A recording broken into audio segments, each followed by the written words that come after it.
Dear students, good morning to all of you. Now we discuss an important topic in grammar, that is transformation of sentences. அதாவது வாக்கியங்களை மாற்றி அமைத்தல். நீங்கள் தமிழில் படிச்சிருப்பீங்க, வாக்கிய மாற்றங்கள் படிச்சிருப்பீங்க. அப்புறம் இங்கிலீஷில் வந்து there are three kinds of sentences. One is called simple sentence, second is called complex, third one is called compound. சிம்பிள்னா தனி வாக்கியம் சொல்றீங்க, தமிழில் படி தனி வாக்கியம், கலவை வாக்கியம், கூட்டு வாக்கியம் படிச்சிருப்பீங்க. இதை பற்றி நம்ம விரிவாக பார்க்க போகிறோம். Before going to transform the sentences, it is very important to be familiar with the phrases and clauses. இது வெரி ஃப்ரேசஸ்னா என்ன, கிளாஸஸ்னா என்ன தெரிஞ்சாதான் நம்ம சென்டென்ஸ் மாற்ற முடியும். ஃப்ரேஸ் அப்படின்னு என்ன, phrase means a group of words is called phrase. பல சொற்கள் இணைந்தது தான் ஒரு சொற்றொடர்னு சொல்றீங்க, தமிழில் சொல்றீங்க. நீரு பூத்த நெருப்பு போல், கண்ணீரும் கம்பளையுமாய், அடியற்ற மரம் போல், நான் காற்றுக்கு சென்ற போது, இதெல்லாம் சொல்றீங்களே, இதுதான் வந்து ஃப்ரேசஸ்ன்னு பேரு.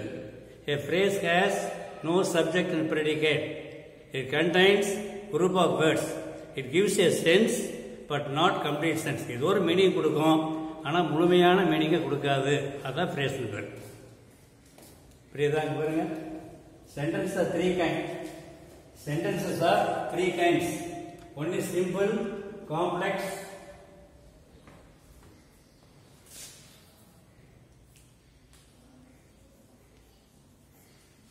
simple sentence, complex sentence, compound sentence. இது தமிழ் வந்து தனி வாக்கியம் சொல்லுவோம்.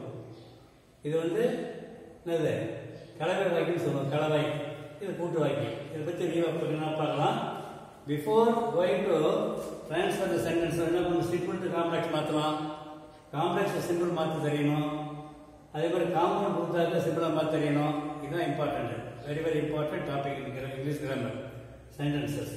அதில் வந்து ஃப்ரேஸ் என்ன சொல்லிருக்கு, phrase is a group of words. Group of words. It gives a sense. ஏதோ ஒரு மீனிங் கொடுக்க முடிய முழுமையான மீனிங் இருக்கு, does not but not complete sense. ஒரு பொருளை தரும், ஆனால் முழுமையான பொருளை தராது. அதான் சிம்பிள் சென்டென்ஸ். அதான் ஃப்ரேஸ் பேரு. இது என்ன இருக்காது, சப்ஜெக்ட் இருக்காது, ப்ரெடிகேட். சப்ஜெக்ட் நினைத்தோம், அது ஒரு எழுவாய். ராமன் காட்டுக்கு சென்றான், அது முழுமையான வாக்கியம். ராமன் இருந்தால் எழுவாய், சென்றான் என்பதுதான் பயனடை. இங்கே அது மாதிரி எதுவுமே இருக்காது, சப்ஜெக்டும் இருக்காது, ப்ரெடிகேட் இருக்காது. அதான் என்ன பேர், ஃப்ரேஸ்னு பேர். இந்த ஃப்ரேசஸ்ங்கிறது இம்பார்ட்டன்ட் பார்த்து வச்சுக்கோங்க. இது சென்டென்ஸ் முக்கியமானது தான். ஒரு எக்ஸாம்பிள் கொடுத்துட்டு பாருங்க. On account of hard work, on account of hard work I got good marks. இதுதான் ஃப்ரேஸ். இந்த ஃப்ரேஸை மாற்றிக்கலாம். On account of hard work, கடின உழைப்பின் காரணமாக, அதான் phrase. I got good marks. நிறைய ஃப்ரேசஸ் இருக்கு.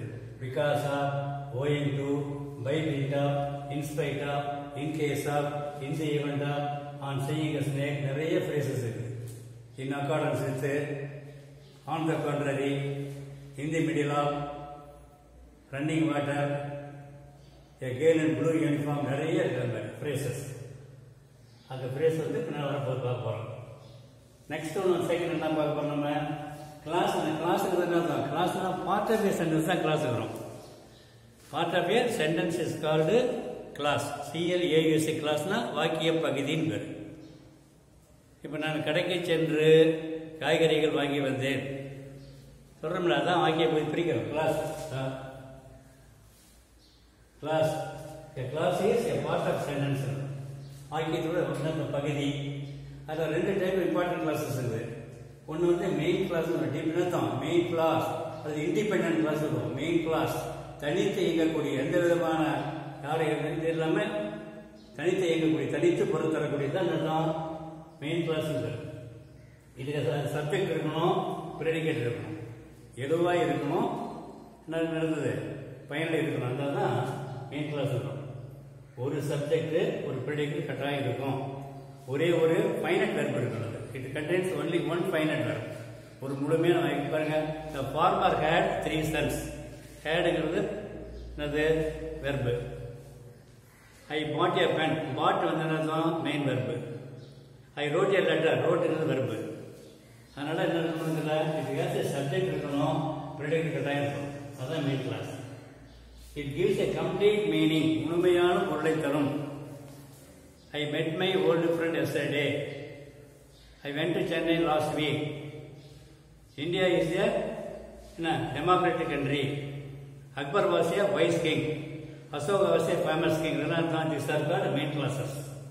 Main classes. தனித்து இயங்கக்கூடிய இண்டிபெண்டன்ட் கிளாஸ் சொல்லலாம், அல்லது மெயின் கிளாஸ் சொல்லலாம். அங்கே சப்ஜெக்ட் இருக்கணும், ப்ரெடிகேட் இருக்கட்டும். இப்போ கிளாஸ்னாவே ஃப்ரேஸில் தேவையில்லை. அதெல்லாம் கிளாஸ்னா வாக்கிய பகுதி. எப்படி வாக்கிய பகுதி? நான் கடைக்கு சென்று காய்கறிகள் வாங்கி வந்தேன். 2 வாக்கியம். கடைக்கு சென்று நான் சப்ஜெக்ட், சென்று கடைக்கு சென்று காய்கறிகள் வாங்கி வந்தேன். அது முழு வாக்கியம். இதுதான் அர்த்தம், முழுமையான பொருளை தரக்கூடியது. இது gives a complete meaning. Complete meaning. ஒரு எக்ஸாம்பிள் கொடுத்துருக்கு பாருங்க. I met my old friend yesterday. என் பழைய நண்பனை நாட்டு நான் பார்த்தேன். நிறைய அது மாதிரி இருக்கு. I bought a pen, I wrote a letter, I play volleyball, I get a wade in the morning, the sun rises in the east. நிறைய இருக்கு. ஒரு சப்ஜெக்ட் ஒரு ப்ரெடிகேட் பண்ண முடியும். That is called main clause. Okay, next என்ன? Second clause. ரெண்டாவது என்னன்னாக்க subordinate clause தான். Dependent clause. சபார்டினேட் கிளாஸ் வந்து டிபெண்டன்ட் கிளாஸ். சார்ந்து இருக்கின்ற வாக்கிய பகுதின்னு இருக்கும். தனித்து இயங்காது ஆனால் வாக்கியத்தை முக்கியமானது. சபார்டினேட் முற்று பெறாத வாக்கிய பகுதி. சபார்டினேட் கிளாஸ் முற்று பெறாத வாக்கிய பகுதி. It has a subject. இது சப்ஜெக்ட் இருக்கணும், ப்ரெடிகேட் இருக்கணும். ஆனால் என்னது? The meaning is not complete. இங்கே மெயின் கிளாஸ் மீனிங் கம்ப்ளீட் ஆகிடும். ஆனால் சபார்டினேட் கிளாஸ்ல மீனிங் கம்ப்ளீட் ஆகாது. எப்படி? வெண்ணை சாய உள், வெண்ணை சாய நான் ஒரு ஓநாயை பார்த்த போது வாய்க்க முடியல. இன்கம்ப்ளீட். அதான் மீனிங் இஸ் இன்கம்ப்ளீட் கொடுத்துருக்கு. மீனிங் முடியாது, நாட் கம்ப்ளீட். முற்றுப்பெற. இதை பேர் வரும். த subordinate clause always depend upon the main clause. Main class சார்ந்தே தான் வருது, தனித்து இயங்காது. நான் கால்பந்து விளையாடி கொண்டிருந்த போது கீழே விழுந்து கையை ஒடித்துக் கொண்டேன். அமர்வு. இது பாருங்க, வெண்ணை சாய இருப்பாங்க. சப்ஜெக்ட் இருக்குது, ப்ரெடிகேட் இருக்குது. ஆனால் முடிய இன்கம்ப்ளீட். நான் ஒரு கோடாயை பார்த்த போது ஐயர் எங்க முடிஞ்சு போயிட்டுனா நம்ம இது மெயின் தான். சபார்டினேட் கிளாஸ் ஆல்வேஸ் என்னதான் depends upon the main clause. Main class சார்ந்தே வருவது தான் சபார்டினேட் கிளாஸ் இருக்கும். இந்த டிபெண்டன்ட் கிளாஸ் சார்ந்து இருப்பது. இன்னொரு எக்ஸாம்பிள் பாருங்க. தோ ஐ ran quickly. Though I ran quickly, I could not catch the bus. Could not catch the bus. அப்ப என்ன அர்த்தம்? இங்க பாருங்க, இந்த தோ மறந்து ஐ சப்ஜெக்ட், ran வருது. சப்ஜெக்ட் இருக்குது, ப்ரெடிகேட் இருக்குது. ஆனா மீனிங் இன்கம்ப்ளீட். நான் வேகமாக ஓடியும் கூட, ஓடியும் கூட I could not catch the bus. Though I am ill, I attend the school. Though he studied well, he could not get good marks.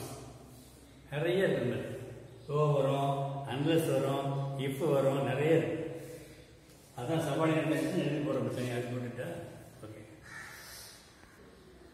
Okay, here some examples for subordinate conjunctions. Subordinate முற்று பெறாத வாக்கிய பகுதிகளை உருவாக்குகின்ற வார்த்தைகள் இருக்கும். As I am ill, I cannot attend the school. While I was running fastly, while I ran quickly, when I saw and when the thief saw the policeman, he ran away. As soon as the bell rang, all the boys ran home. மணி அடித்த உடனேயே, as soon as I touched the wire, I got a shock. As soon as finished my meal, I went to bed. உடனே because reason, the watchman was dismissed because he was lazy. எனவே if I drop the chalk piece, it will break. கீழே போட்டால் உடைந்து விடும். Unless you study well, you will not get good marks. Unless இல்லையெனில், தோ இருந்த போதிலும், இருந்தாலும், இருந்த போதிலும், தோ அல்தோ இவங்க நிறைய வேர்ட்ஸ் இருக்குது. சில எக்ஸாம்பிள்ஸ் மட்டும் கொடுத்துருக்குறேன். இது தான் என்னதான் இந்த மாதிரி வேர்ட்ஸ் வந்தாவே தட் இஸ் கால்ட் சபார்டினேட்.